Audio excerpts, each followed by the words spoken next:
En fait, faut pas que je lève la canne trop vite, j'ai pas envie de le décro quoi.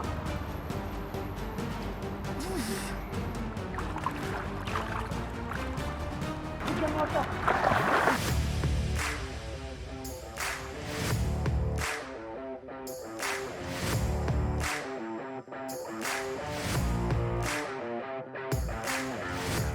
Salut à tous, c'est Diversifish.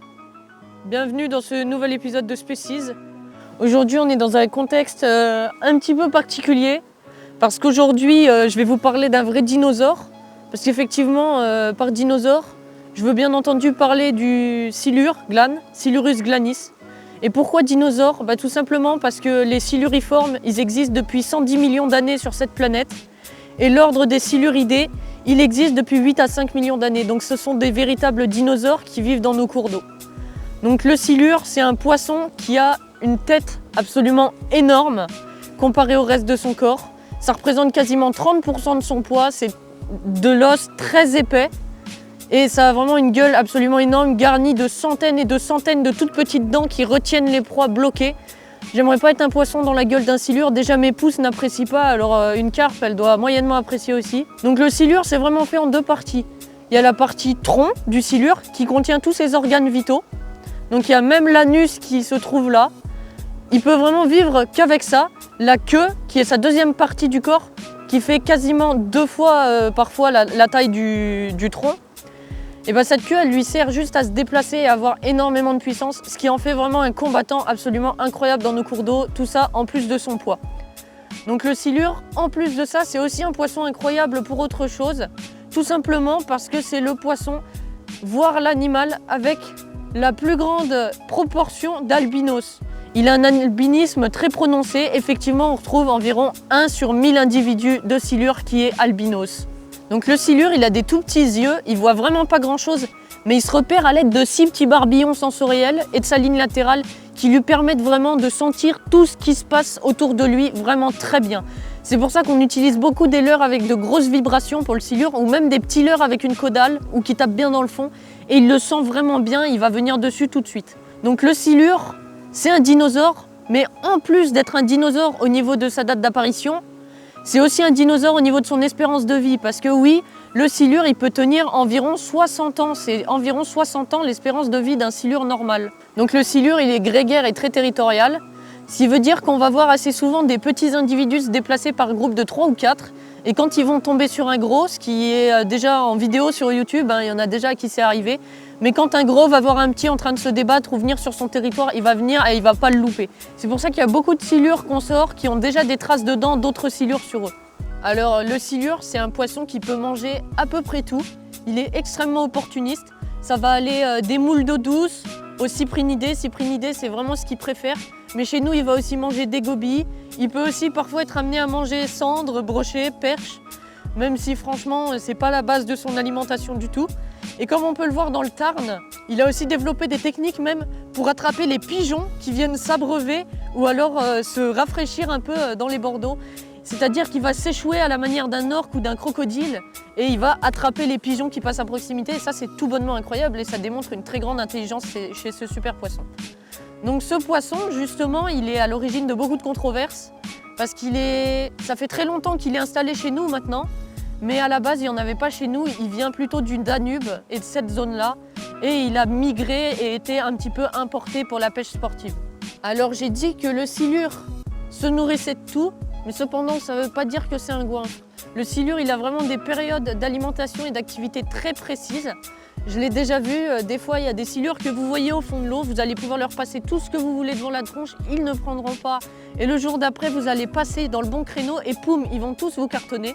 Le silure, ça a vraiment des périodes d'alimentation très très précises. C'est pas un goinfre, il fait pas que manger tout le temps. Et c'est pour ça que c'est très loin d'être le destructeur d'habitat que beaucoup de gens pensent qu'il est. Alors où vit le silure? Le silure, il affectionne tout simplement à peu près toutes les eaux du moment qu'elles deviennent un petit peu plus chaudes dans l'année. Mais il adore beaucoup les zones très encombrées, les bordures avec beaucoup de branches, de nénuphars, de troncs d'arbres au fond, les zones vaseuses, etc. Il aime beaucoup. Et même s'il préfère les grands fonds, il va quand même arriver de le retrouver sur des plages et des zones beaucoup moins profondes qu'il va tout autant affectionner du moment qu'il a de quoi se cacher. Maintenant, on va parler de la reproduction du silure. Le silure, pour se reproduire, ça fait des grandes boules. C'est-à-dire qu'il y a des femelles, des mâles, qui forment une boule et qui commencent un peu à s'accoupler.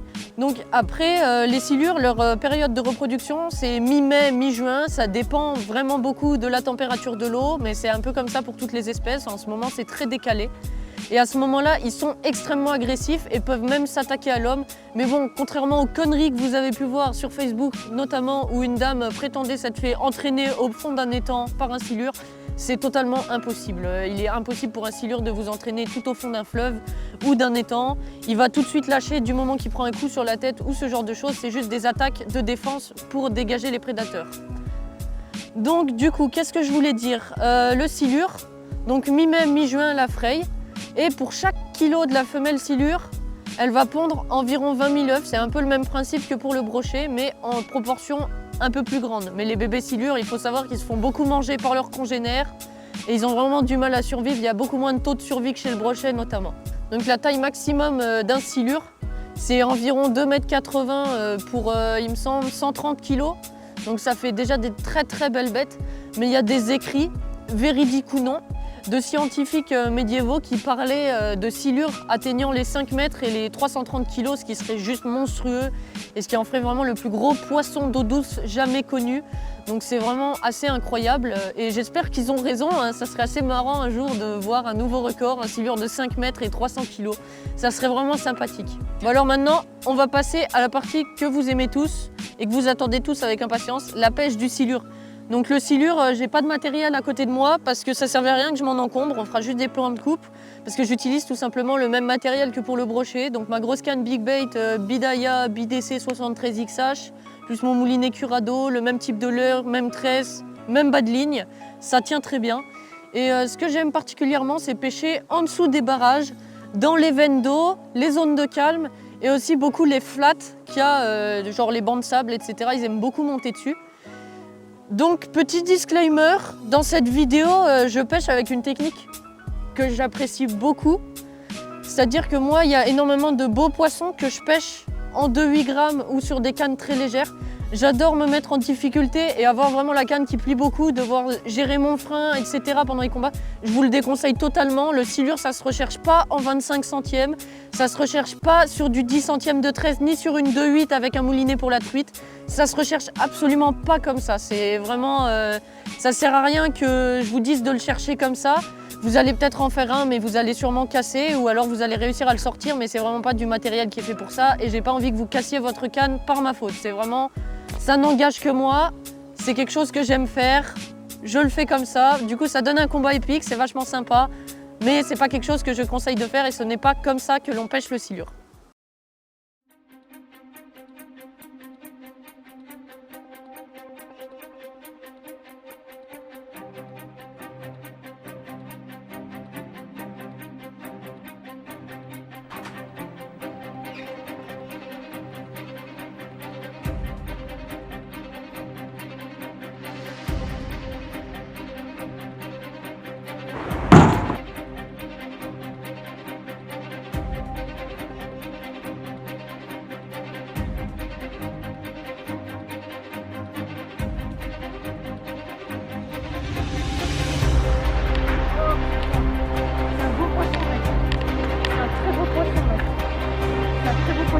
Tu le vois dans la flotte là. Oh mec, je pense que celui-là je le sors pas. Ah ouais?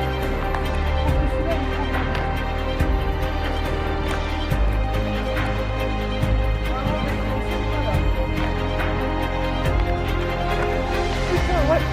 Ah.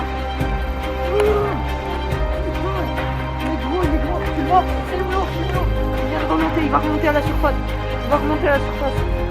Tu le vois? Il est beau, c'est un gros blâme. Tu le vois? Oh, décroché. Décroché. Décroché, mec. Un bon 1,80 m. Un bon 1,80 m, les gros.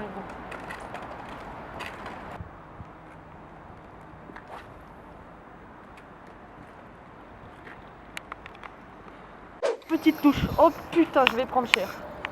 Oh! Oh! C'est un très beau poisson, mec. Oh, regarde ma canne. Ma Ma canne, elle est... Je décroche pas pour piquer le reste. Putain, mon gars, c'est beau sur quoi? Regarde-moi ça. Regarde-moi ça. Regarde-moi ça. Toi, si tu te rends compte, je montre ton combat là. Quand tu me tiens la canne, j'invite-moi comme tu dis, comme tu dis. Quand tu prends la canne, tu tiens bien la canne, il va te mettre un rush.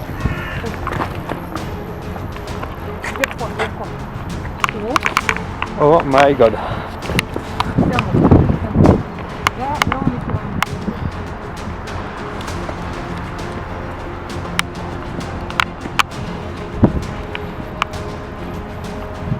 Là, le but, c'est vraiment qu'il se fatigue. Il met un gros rush, je suis en bas.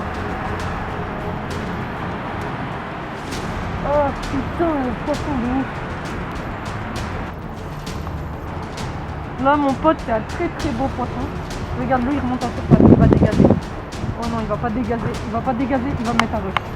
Il va pas dégager, il va me mettre un rush.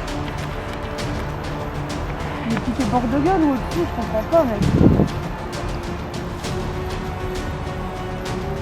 On va pas enlever. Je le vois, c'est bon.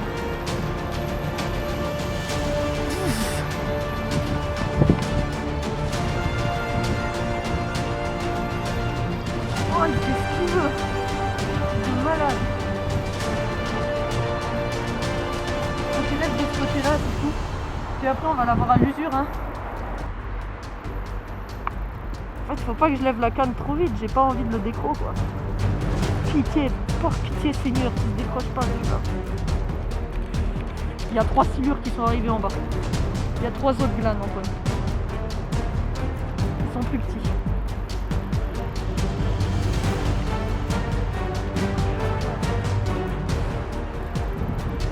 Il y a 3 autres glanes. Ah, yes, ça commence à fatiguer un peu, mais...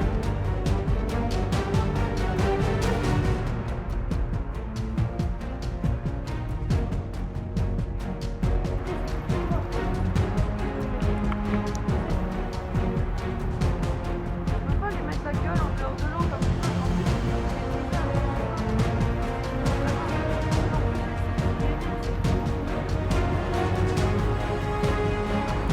À mon avis, il y a moyen qu'on le remette en dernier. Le mec, il a bouffé 2 vols dehors. On a 0 vol, parce qu'il a bouffé tout le temps.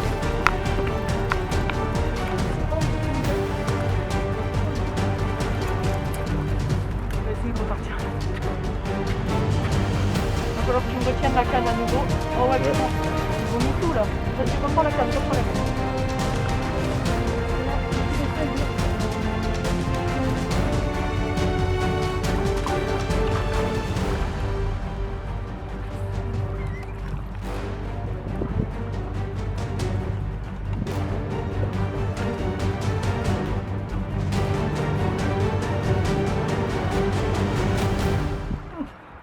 Antoine, il Ouais. aura besoin d'aide.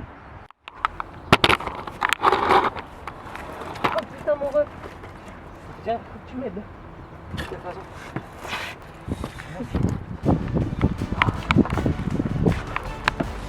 Yes.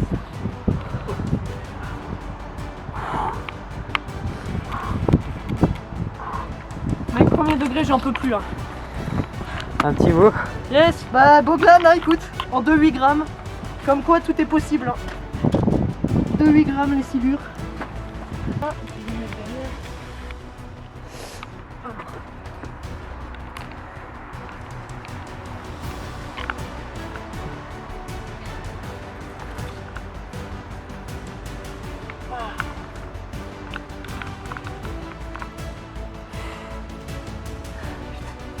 Encore un beau poisson. Par contre, tu m'as bien bouillé à blanc là. Tu vas bientôt repartir.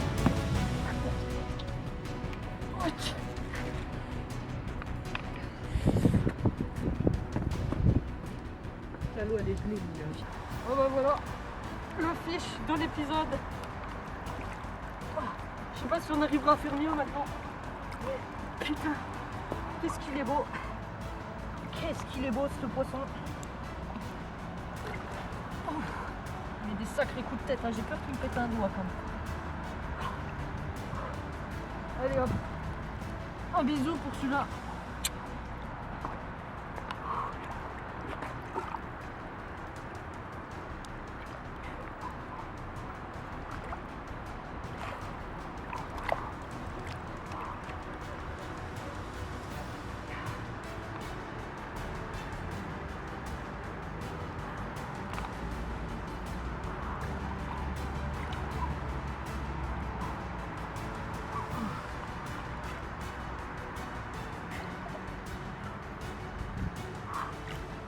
Allez, repars. Repars, mon pépère.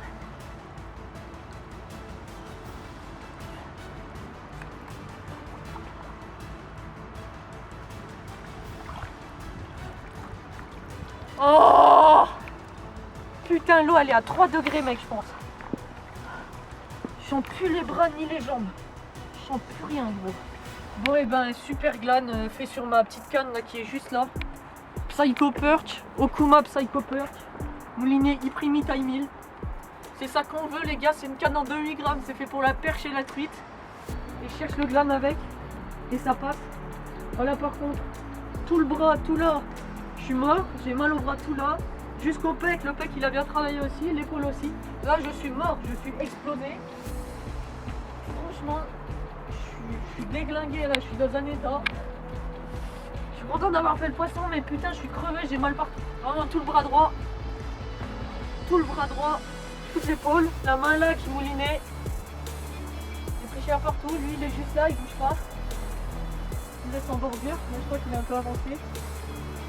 Mais dinguerie, c'est pour ça qu'on pêche en fait. Là on est en hiver, j'ai fini dans la flotte. Je vais me pointer dans le métis comme ça, d'accord. Je suis en pull, j'ai même pas froid, tout va bien. J'ai même pas froid, j'ai rien, je vais rentrer chez moi, je vais me changer. On a cours dans 1 heure. Putain. Incroyable.